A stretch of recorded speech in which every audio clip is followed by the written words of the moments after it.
Before we begin, a quick content warning. Please be advised that this episode discusses content related to sexual assault, both in the film Women Talking and in real life. I cried on the train thinking about our friendship, but go on. Yeah, go on. Then the number 9 reason that I brought this was Jacqueline gets so effing excited about Sarah Polley bouncing.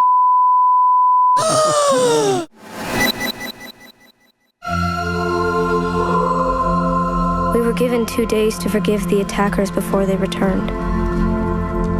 We hardly knew how to read or to write, but that day, we learned how to vote. Do nothing. Stay and fight. Leave. If we do not forgive these men, we forfeit our place in heaven. I cannot forgive them. I will never forgive them. And so today we're going to talk about Women Talking. It's directed by a woman, Sarah Polley. It's based on a novel of the same name. And the book is written by a woman. Yeah, Miriam Toews is her name. I'm blown away and relieved you read the book already. Have you read the book? I have.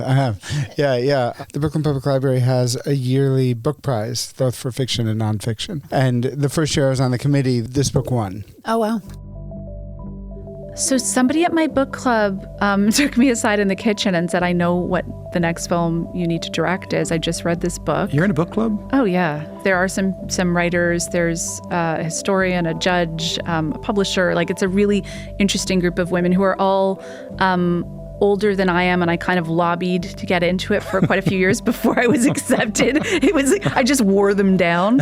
And someone took me aside in the kitchen and just said, I'm going to tell you the background of this book, and you're not going to want to make it, but I need you to know this is the background. It's not what actually happens in the book. And the book is basically about, I hope I'm going to do this right, but... And I'm only leaning back because this is challenging to hear. The plot is it takes place in a Mennonite community.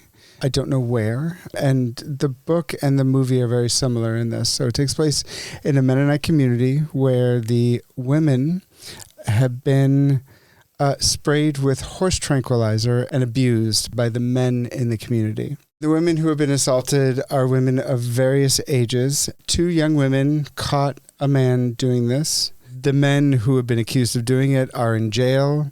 The other men in the community are in town bailing them out. And the women have been given 2 days to decide if they're going to stay or if they're going to leave. And if they stay, they have to forgive the men for what they've done. Actually, for the most part, they've given them 2 days to forgive the men so that they can go into heaven. If they forgive the men, then they will go into heaven.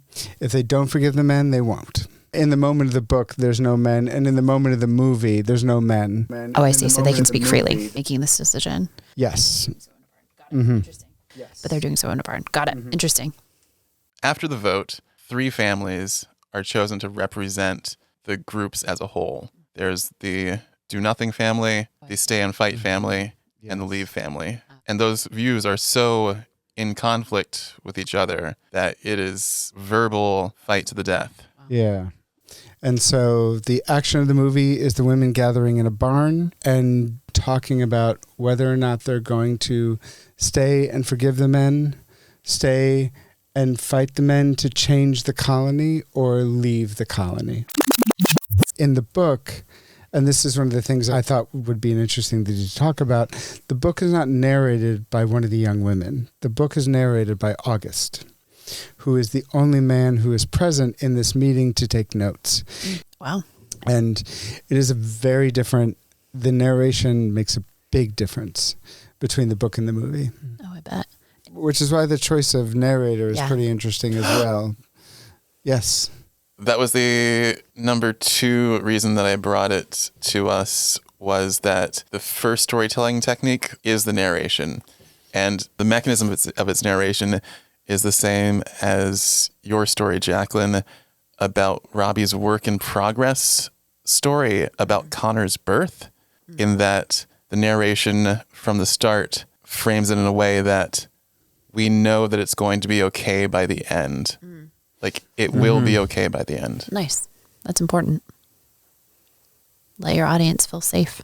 That's right. Yeah. This is about a baby that might die, but don't worry, the baby's alive. Yeah. Uh-huh. That's Robbie's. Yeah. That's Robbie's story. I mean, that's the plot of Robbie's story that I love. Is it's about Connor's uncertain beginnings to the planet. So when Connor was born, there were complications. Yeah, he was 15 weeks early. 15 weeks early, and we don't know if Connor's going to live in the story. But what Robbie did that was so brilliant was like up top.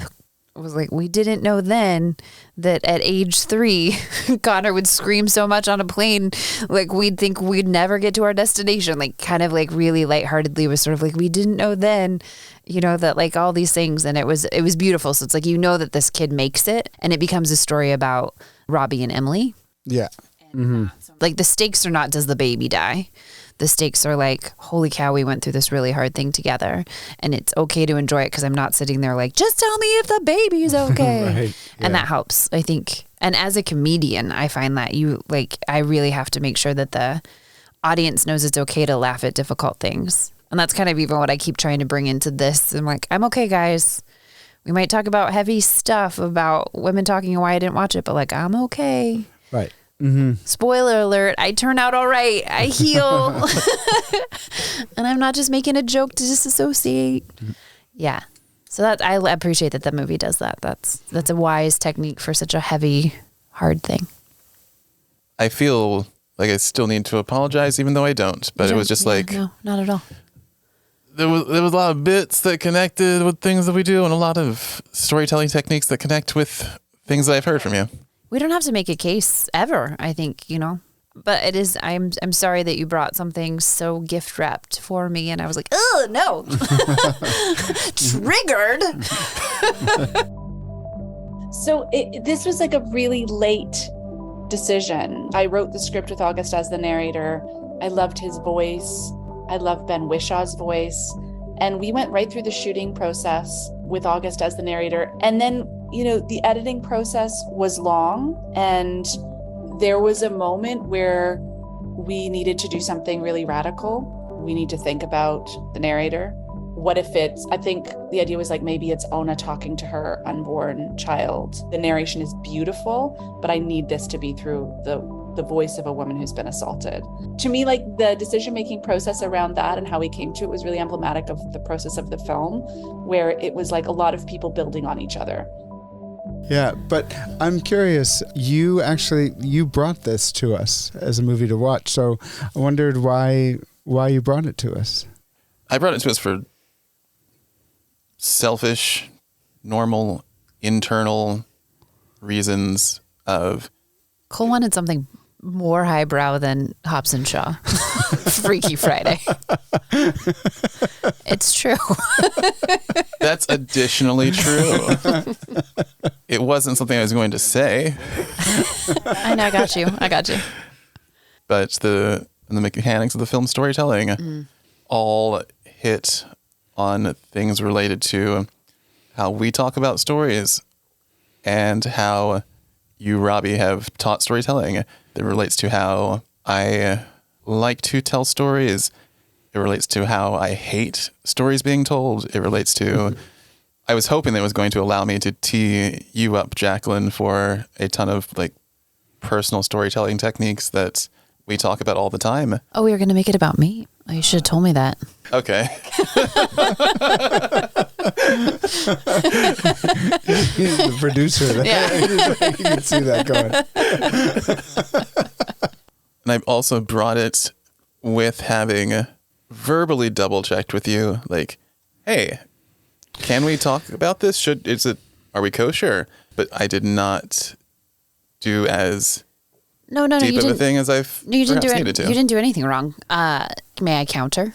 So I did not watch it. I did try. I tried. I would like to be a person who have watched it, and maybe I'm hoping after this episode, perhaps hearing two of my favorite humans who I trust a lot talk about it, I'll have a better entry point in. I did not watch it. I tried. My body kind of like rejected the idea because it's very triggering for me. We'll talk about that later. I'd rather talk about the film and give it its time and its flowers. But no, Cole, like I just want to say, we brought it, I think, very earnestly. Like it was a great idea. I think diverse, we need more female directors and let's do a diversity of films. Actually, what you did was you very kindly realized, I think, you literally were like, Jacqueline, are you sure you're okay? Do you know what it's about? Like, are you okay? It wasn't just like you were checking to make sure like we'd get this done. You very kindly kind of tried to warn me about what it was. And I was like, yeah, I'm good. Like, we can watch whatever. This podcast gets me to watch stuff that I wouldn't normally watch or that I've been meaning to watch. And you were just right. You know me almost better than I know myself. And I don't want to start crying already. But it was really protective and I blew you off, honestly. And then I sat down to watch it and I couldn't. And I actually just felt very protected because you kind of choreographed in that moment that you would understand if I didn't. And you gave me kind of every chance to say, let's do a different movie. And I didn't take it. But then I got to recording and I was like, hey guys, haven't watched it. But I think that there's stuff to talk about in my not watching it that I think is worthwhile because I'm team Sarah Polley. So I just would give you a little more credit. And Robbie had no idea until tonight. It's the after school special episode. Oof. I feel like I should read my actual answers to why did you bring this to us backwards, because I did not mean to bring this as a very special episode. Yeah. So, we don't have to jazz hands our way through it, but I figured that it would be slightly tense because we would be talking about pretty loaded topics. What I can say is that none of the reasons that I wrote down and personally was like, oh, this will make for a great conversation within the confines of storytelling safe space. And that's why I kept saying yes, because this is a storytelling safe space where we really treat each other gently. Go ahead. No, I didn't write anything down about sexual assault or... Well, you don't like plot. Yeah. So it didn't even occur to you to think about the plot till way later. You pitched it for way different reasons. Yeah, well, here are all the reasons. I'm going to run through them. Number one, there is no plot. There is zero plot in the story. There's an intricate, powerful, dynamic, and emotional story in the film, but there is zero plot. And I was imagining there would be a lot to be said about how much Cole hates plot, and, oh, you chose the only film in the world with no plot whatsoever. Not literally only, but a masterful one. Nothing happens. We gather in a barn. We talk. Roll credits. That's the plot. I will say, I don't always agree with Cole's definition of plot, which I've never said to him. I don't think ever, but I often think he does care about plot, and things he says that don't have a plot have a ton of plot. But I don't always agree with your definition of plot, but I let that go. Well, can I ask you some questions just based on what you've said? Yeah. So can you talk a little bit about like what plot is to you and what you like about it or what you don't like about it? Go, Robbie. Plot is what physically happens on screen and what characters physically do on screen. Actions that characters take that could be described from an objective point of view. Okay. Like if you don't know what the story is about, and you said, that person went from there to there. They picked up this object and took that object to a new person. I will say The Lord of the Rings as an example of somebody got a ring. They took it to a mountain. They threw it in the river. Right. I don't care. So to you, it was people talk in a barn. Yeah, I was like, all right, we go up in this barn. We talk. It's amazing. We can just keep going and talking about Sarah Polley's directing because I don't know if you made me watch or vice versa, but the woman with the van and Chloe Zhao. Nomadland. Yeah, when you made me watch Nomadland. I did make you watch Nomadland. That was... Yes. Mm-hmm. Like in the first 2 minutes, I was just like, this is so fantastically made in connection with something that you talk about often of like, how is there not a person on set who is only concerned with what colors are allowed on screen at any given point? And once you've like set your color story, why is there not a person like just like script supervising the color story. And in Nomadland, I said that? you've said that a few times to me. I've come to believe a lot in Color Story. Yeah, I quoted it in Hobson Shaw. Yeah. I apply it. It's a powerful part of the medium. Yeah, and Sarah Polley in this, For sure, right? it looks like a Dorothea Lange portrait from the Dust Bowl. Mm-hmm. Can I say something unhelpful? Sure. Just hearing this is why the studio episode 2, The Oneer, is especially funny because the movie she's directing, she would never fucking direct. Right. And that to me is part of like the comedic genius of that episode of like, if you know Sarah Polley, you know that is she would never direct that movie, and that's so funny. Okay, that's all. I just really wanted to say that. Oh, very, very related to this. Jacqueline has a real word for this, I assume. Oh, the mise en scene. Me again? Yeah, because you made me... You brought this one for me, and I didn't even watch it. he just nodded so hard. He just nodded so hard he broke all of our yeah. That like defines a relationship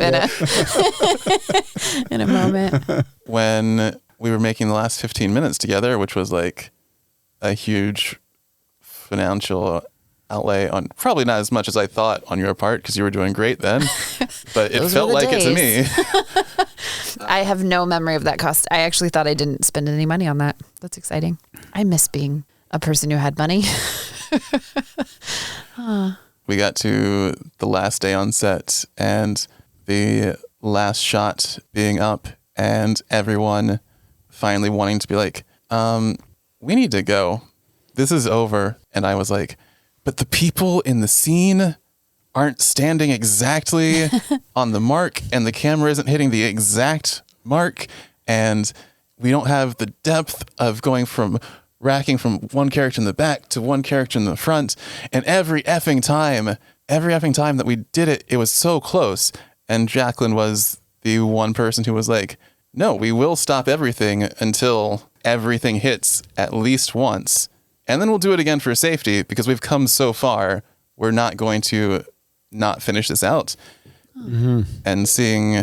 And Sarah Polley's directing on this is the only time I've ever seen somebody make that statement about every shot in the film. Mm-hmm. She did it till it was perfect. Yeah. Yeah, I believe that about her. And she has that ability. Yeah. I don't think everyone has that ability. By ability, do you mean fortitude, or by ability, do you mean mental aptitude? I think I mean like the ability to see it, to envision it, to technically make it happen, and the bravery and fortitude to stay with it. But I think people can have the fortitude, but not the art or the eye or the technical ability or the ability to get it out of an actor or the ability to like know what the light's going to look like.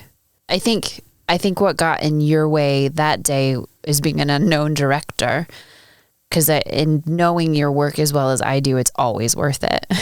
If Cole's making you do a thing, it's going to pay off. Right. So like do it. And unfortunately it's like when you're doing a short film and nobody's seen your stuff, they're just, it's like, here's another hack with like $15,000. But really it was like, no, I just have a love for art and I'm really talented, but you haven't seen it yet.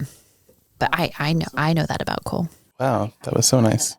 Now I don't want to say the thing that I've got written down next. I can't wait. Is it making fun of me again? Yeah. Cool. I feel so much less bad for making fun of you in every other episode. And I came today vulnerable and ready to tell you what a good friend you were. I cried on the train thinking about our friendship, but go on. Yeah, go on. Then the number 9 reason that I brought this was Jacqueline gets so effing excited about Sarah Polley, but I don't think she's ever seen a Sarah Polley film. So I brought a Sarah Polley film. I plead the fifth. Wait. No, Robbie, don't follow up questions. No, I want to go backwards. Why don't you like plot? Ooh, Robbie's taking it way back. Yeah, I need to know this. Robbie's sick of our bullshit. No. I love this. I just, yeah. I do want to know too. Yeah, I've never pushed on this, and I'm also curious. 99% of plots just have to happen, and they serve as, what's the game where there are blanks and someone says adjective and someone just says an adjective? Mad Libs. Yeah, 99% of plots are Mad Libs, and the best of them come up with really great adjectives and really great nouns, and we've got this really cool box that we're going to be getting. And the ring in The Lord of the Rings is a really cool ring because it has really cool world-building powers behind it. But in the end, I'm just watching some people climb a mountain, throw a ring into the lava. And I feel like most plots make themselves easy for me to ignore, and I'll still try to enjoy getting caught up in either the characters around it or the craft of what the person and people have made. That's what I was going to ask. But like, what do you like, or what are you looking for? I'm looking for story, not plot. Not plot. Like, I need to have a motivation and choices that propel characters to take action or change and grow in their feelings, especially between each other. I don't really care if they make it up the mountain. I think I conflate those two, I guess. You kind of, metaphor. So you kind of think of plot as like the hanger that the like clothing of story sits upon. Do you conflate plot and story? Or do you also view those as separate, Robbie? I've never thought of plot and story separately. Same. Which I think like. And I don't know that I'm right. I'm not sure. Like, I don't really know, but it's a fascinating idea because there's a thing that like in a story or in a scene, there's a thing that a character goes to do, and then there's a thing driving that thing. And those are different or separate. Like in plot and story, that seems like that's the distinction. Plausible distinction. I marry them. I interweave them pretty tightly, but there's like the motivation and there is the thing. I feel similar where I often care about the plot because it's kind of like I don't care how good the description of a movie is. It's more like, is it well written? Are the characters doing it? Like, I can love a like man meets woman, they fall in love story if it's really well done and the characters are well drawn and they're interesting and they're complex. And I can hate the same thing. Yeah. Like the plot is they meet and fall in love, or like I could love something that's a bunch of people sitting in a barn talking, or I could hate it, or it can be like a really convoluted, creative, you've never heard of it, like aliens or dancing with unicorns in a bar on Tuesday, and then there's like I don't know, it can be something really interesting but it could still be poorly done. And I guess that's sort of like plot versus story, perhaps. Interesting. Yeah. I've never pressed you on it because I just was always like, I thought that I defined plot different, or I haven't broken it down. Let me say it in another way. Yeah, no, I like it. Plot happens. Story characters make happen, or story must happen.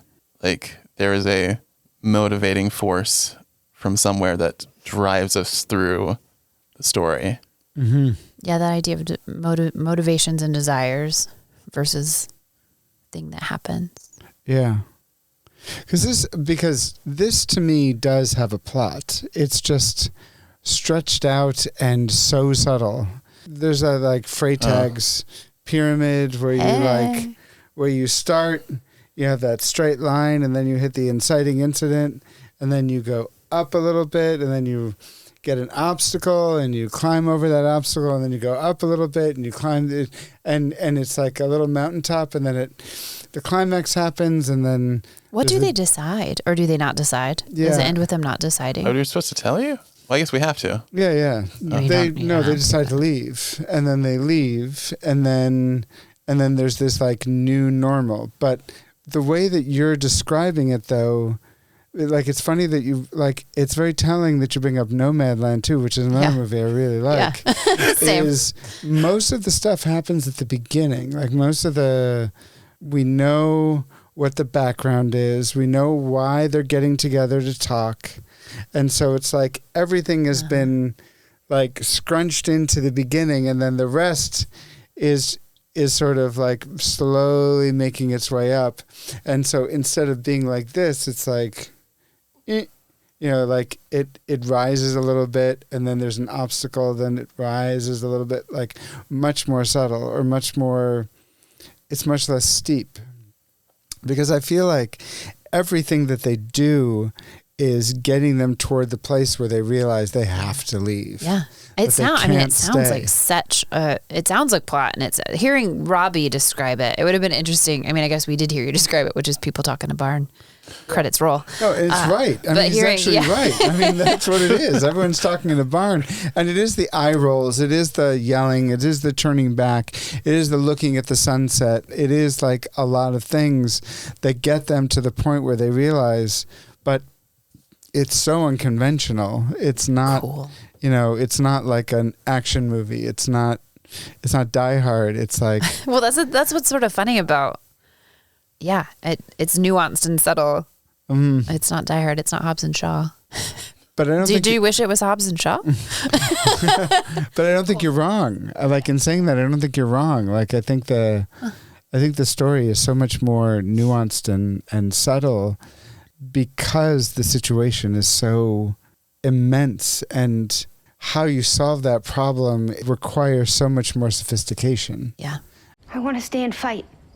But won't we lose the fight to the men and be forced to forgive them anyway? I want to stay and fight too. No one's surprised that you do. All you do is fight. Is this really how we are to decide the fates of all the women in this colony? And just another vote where we put an X next to our position? I thought we were here to do more than that. You mean talk more about forgiving the men and doing nothing? Everything else is insane. But none of you will listen to reason. Well, why are you here with us? Why are you still here with us if that is what you believe? Just leave with the rest of the do-nothing women. She is my daughter, and I want her here with us. Is forgiveness that's forced upon us true forgiveness? Keep nonsense like that to yourself, please. Throughout, you get the sense that this is such a tight-knit community and that they know each other really well, and that there is a patience and an understanding of how upset everyone really is. And somehow that's only part of the decision they have to make. Mm-hmm. That to me is really powerful. Yeah.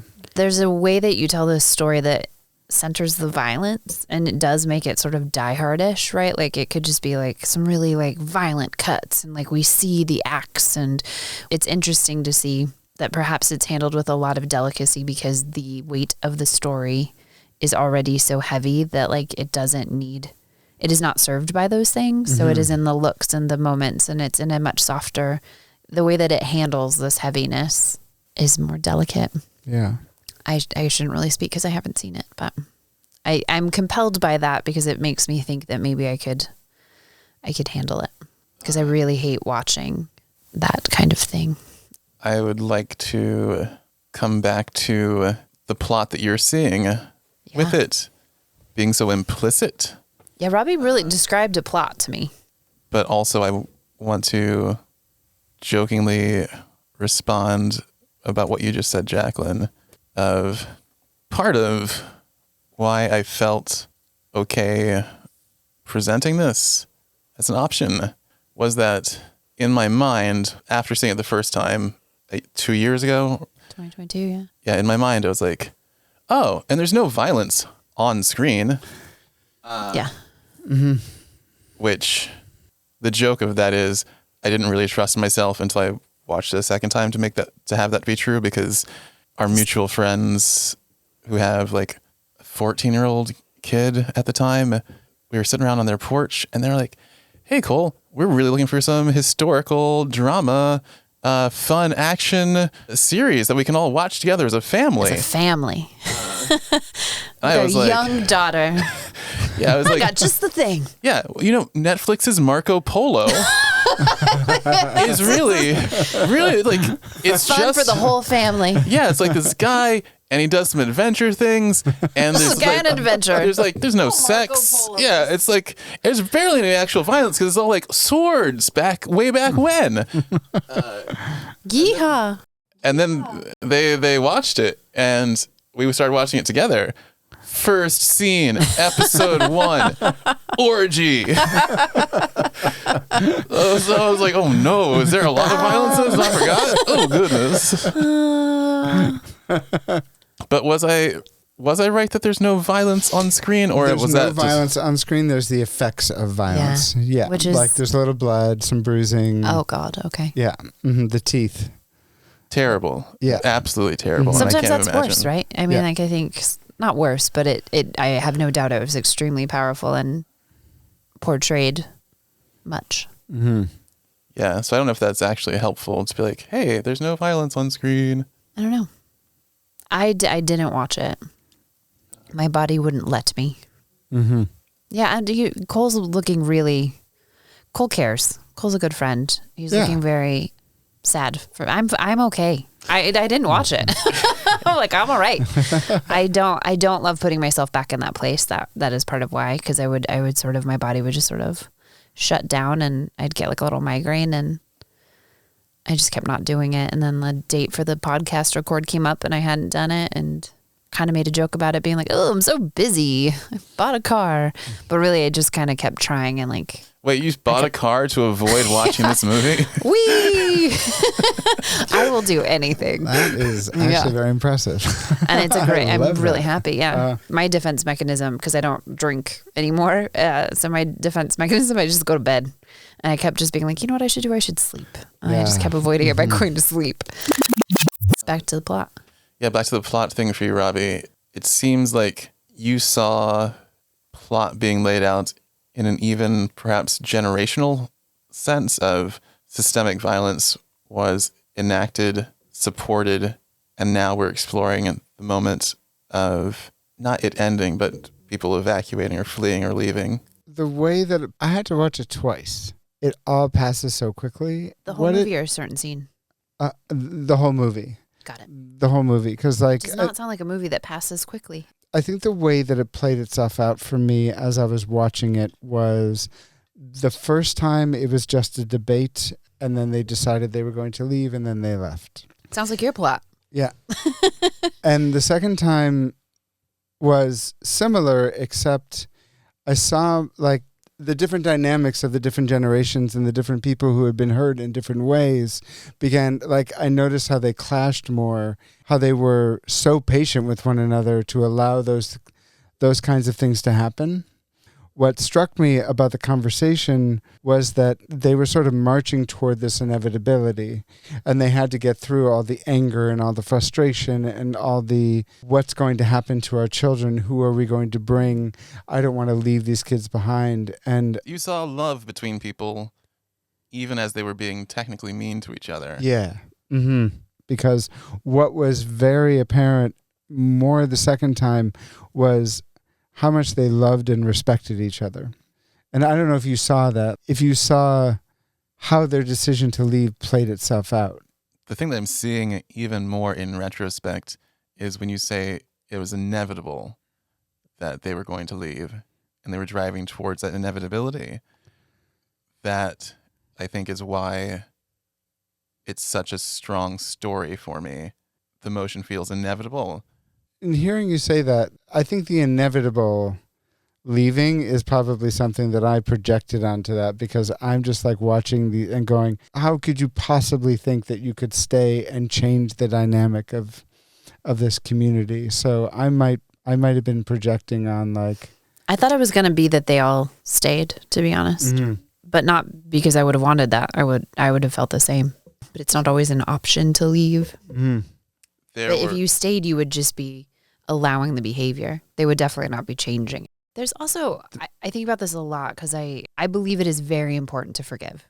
Yeah. And but a thing that I think about and talk about is like, I can forgive someone for coming at me with an axe and like chopping off my arm. Like, I go to a hospital, I'll get healed, and I can forgive them. And that forgiveness is important for me to move on, to not carry that hatred. But what I can't do is then just go back to the axe person and sit there and let them continue to chop at me. Yeah. And like be like, I forgive you. Like, no. Like, and that's on me, frankly. Like, to get up and leave and not just continue to walk back in the way of the axe. So yeah, it's like, it's one thing to forgive, but it's another to go to a like closed off community and like move back in with these people who make you feel extremely unsafe. That sounds terrifying.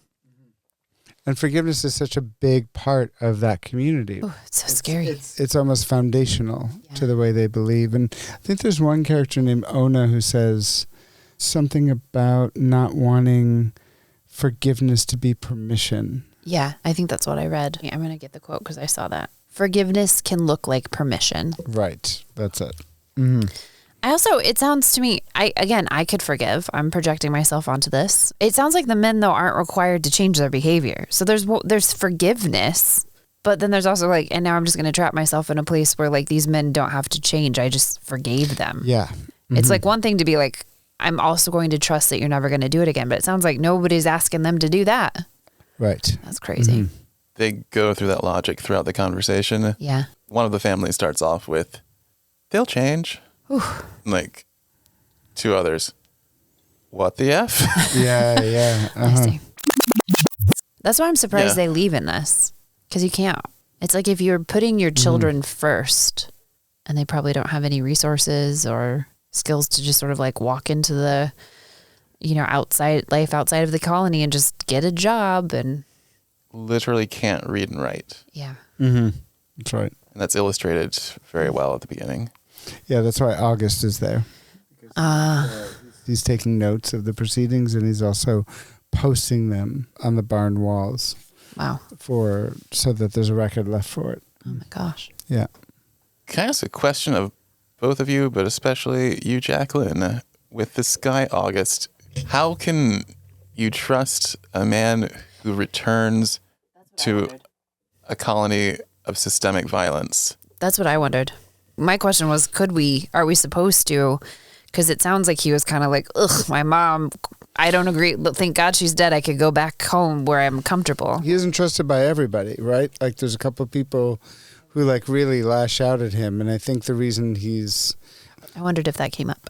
Ona is in love with him and he's in love with Ona. Mm-hmm. And also he's a non-threatening male. He's kind, he's thoughtful. They ask him his opinion every once in a while, but he mostly shuts up.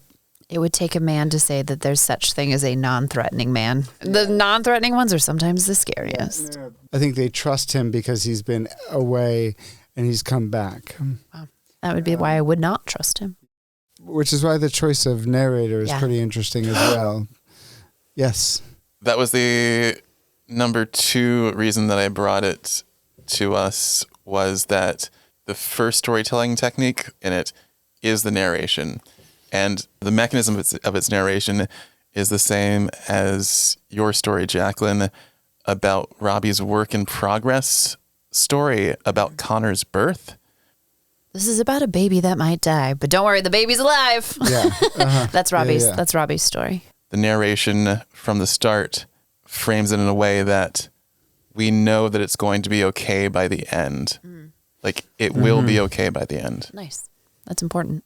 I mean, that's the plot of Robbie's story that I love, is it's about Connor's uncertain beginnings to the planet. So when Connor was born, there were complications. Yeah, he was 15 weeks early. 15 weeks early, and we don't know if Connor's going to live in the story. But what Robbie did that was so brilliant was like up top. It was like, we didn't know then that at age 3, Connor would scream so much on a plane, like we'd think we'd never get to our destination. Like kind of like really lightheartedly was sort of like, we didn't know then, that like all these things. And it was beautiful. So it's like, that this kid makes it, and then you can enjoy this story of like, the stakes are not, does the baby die? The stakes are like, holy cow, we went through this really hard thing together, and it's okay to enjoy it because I'm not sitting there like, just tell me if the baby's okay. Right. And that helps, I think. And as a comedian, I find that I really have to make sure that the audience knows it's okay to laugh at difficult things. And that's kind of even what I keep trying to bring into this. I'm like, I'm okay, guys. We might talk about heavy stuff about women talking and why I didn't watch it, but like, I'm okay. Right. Mm-hmm. Spoiler alert, I turn out all right. I heal, and I'm not just making a joke to disassociate. Yeah. So that I appreciate that the movie does that. That's a wise technique for such a heavy, hard thing. We covered everything they wrote down of why I brought it to us, and I feel like I still need to apologize, even though I don't. But it was just like, no, not at all. I'm sorry that you brought something so gift wrapped for me, and I was like, oh no, triggered. Thanks, Cole. No, I don't think we have to go deep into it. Yeah, no, I did not watch it. I tried. Talked about that a little bit. My body just kind of rejected it, and it made me think a lot about the body keeps score. Trigger warning for sure, and it's something I've talked about publicly before. It's like a little more complicated than this, but I was at a work conference and I got drugged. I woke up in a hotel room with a person I did not recall meeting, and it was awful. It was awful. It was awful at the time, but I didn't fully understand the impact that has is so profound, and it affected every ounce of my life. And I would say, I mean, it's been, 15 years now. It's been a while. And I've done a lot of work around it, and I've had a lot of support around it. I feel okay now, but I don't. So because of that, because it has had such a profound effect on me, I don't want to sit back down into it. I just don't want to re-experience it. And it's tough because I want to support women directors and female-led things, but I also don't want. I don't want to relive it. I don't want to sit in that again. I don't want to even just hearing it, talk about it with you guys, like, ugh. Yeah. And just that feeling of powerlessness, and I hate all of it. And it's shocking how much it impacted me. And it sucks to have no control over that. And yeah, so I didn't watch it. I did try. Like, I was getting migraines and like internalizing my stress, just like sitting down to find it. I haven't seen the credits. I don't know what the font looks like on the title. I don't even know where it's streaming. And I didn't think about it. I knew, like, somewhere in the back of my head I had known. I hadn't watched it previously for different reasons, which we can talk about. But I didn't really know what it was about. And I would have gone in.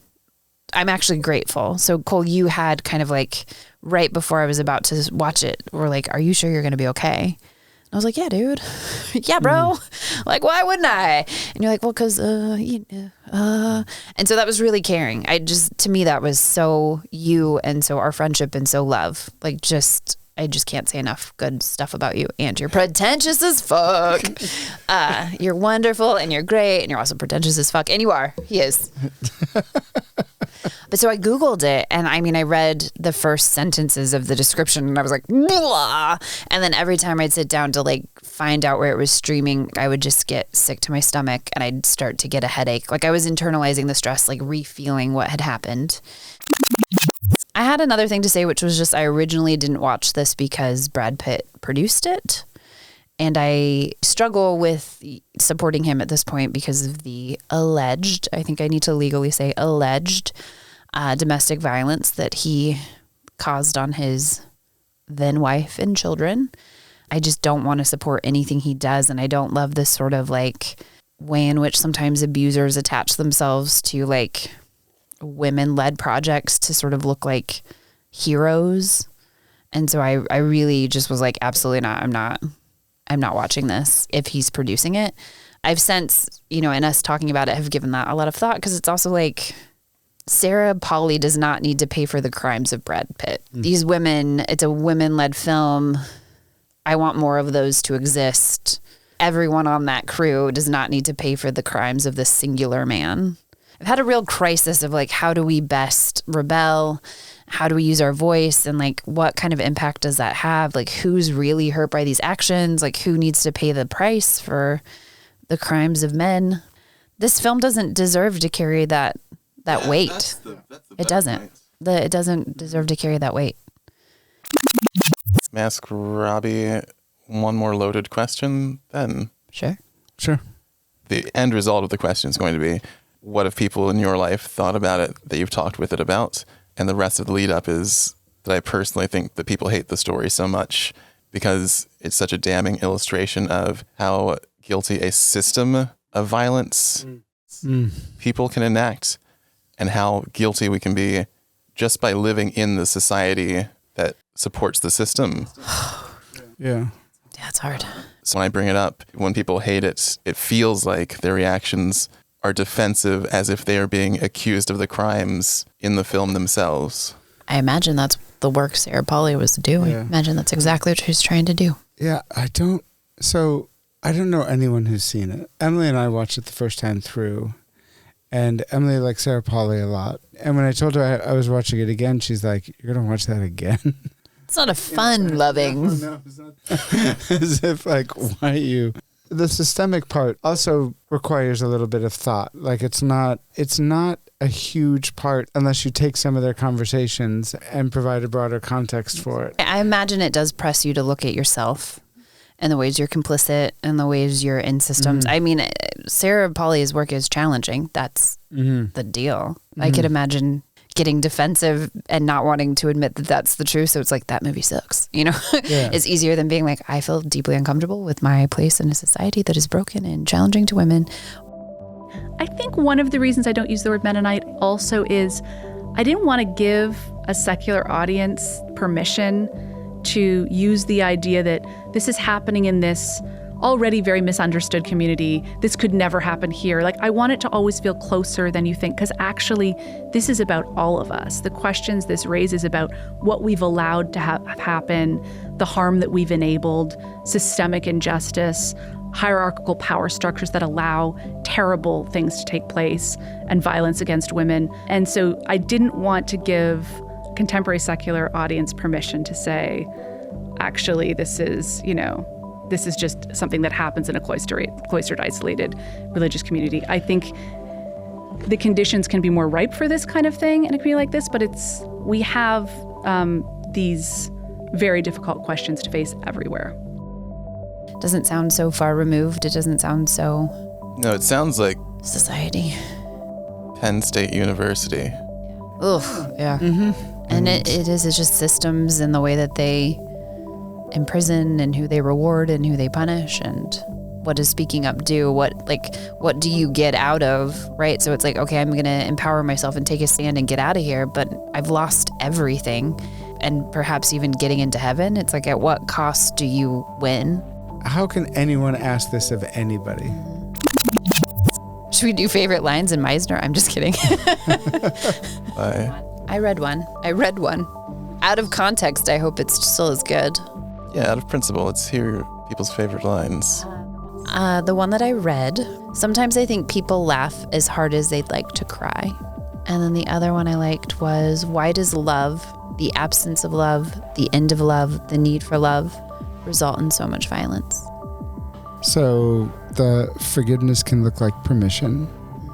I liked a lot. And then there was, we didn't talk about our bodies. So when something like this happened, there was no language for it. And without language for it, there was a gaping silence. And in that gaping silence was the real horror. The story's love and the way it pinned itself on language was magical to me, in that we're going to have a whole scene play out, and the scene is about, are we saying we're fleeing, or are we saying we're leaving? Because I will leave, but I will not flee, was the character's point of view. I liked when Salome says, fuck it off, and how Jay says, I think it's fuck off, actually. It's cute. With the choosing to leave doesn't mean any sort of happy ending. Get me into a buggy right now and let me die on the trail. Oh, God. To that, Ona says, hope for the unknown is good. It is better than hatred of the familiar. Also, Ona says, when we have liberated ourselves, we will have to ask ourselves who we are. It's funny that there are times when identity means almost as much as safety in the moment. Identity can be safety. Whew. Damn. Yeah, this was... Thanks, Cole. Yeah, thanks for bringing this. This is great. You're welcome. I'm sorry. This is great. This is real fun times. Great Sunday night party.